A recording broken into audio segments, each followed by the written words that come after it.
Sisko, eikö se ole kiva, kun Hanna tuli meille? Kun sähän on niinku sun paras kaveris ja nyt kun on niinku 1. päivä joulukuuta. Ja sit kun äiti ja isi on vielä siellä juhlissa, siellä pikkujouluissa, niin eikö se ole kiva, että Hanna tuli tänne? Joo. Ja sit kun me ei kuitenkaan me ei haluta olla yksin täällä ja sit kun Hanna on sun tosi hyvä kamu, niin sit me voidaan vaan leikkiä. Ja kun ne lapsenvahdit näin leikkii jotain piilosta, mut kun mä osaan jo leikkiä kirkonrottaa, koska mä oon jo 6. Ja mitä te luulette? Hanna, haluatko sä leikkiä piilosta vai kirkonrottaa? Ihan sama. No entäs sisko, haluatko sä leikkiä piilosta vai kirkonrottaa? Koska mä haluaisin ehkä leikkiä silti piilosta.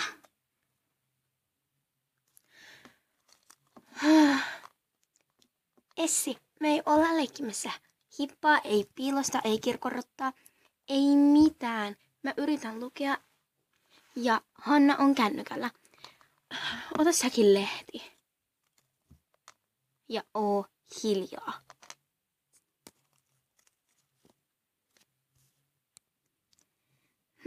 Okei.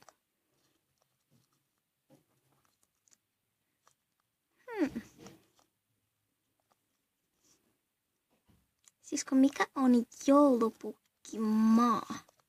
Eiku, joulumaa. Mä en oikein kuullut semmosesta. Se on jotain hömpänpömpää. Jätä se nyt vaan se sivu. Ja lue niitä mielenkiintoisia sivuja. Miten joulumaata ei ole olemassakaan. Mä uskon ainoastaan, jos te leikitte mukaan piilosta tai aarteen etsintää. No mulle se ainakin käy. No kai se käy, jos Hannakin haluu. Mennään meidän huoneeseen.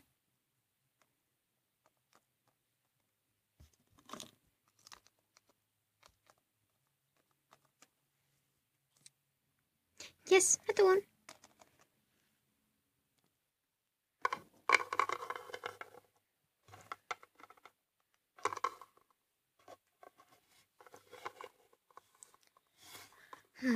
Okei, kuka aloittaa?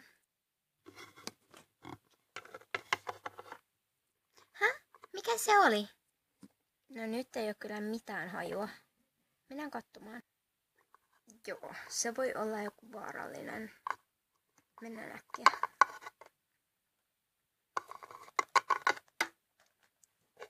Ottakaa, mä en halua jäädä yksin. Hei, oota!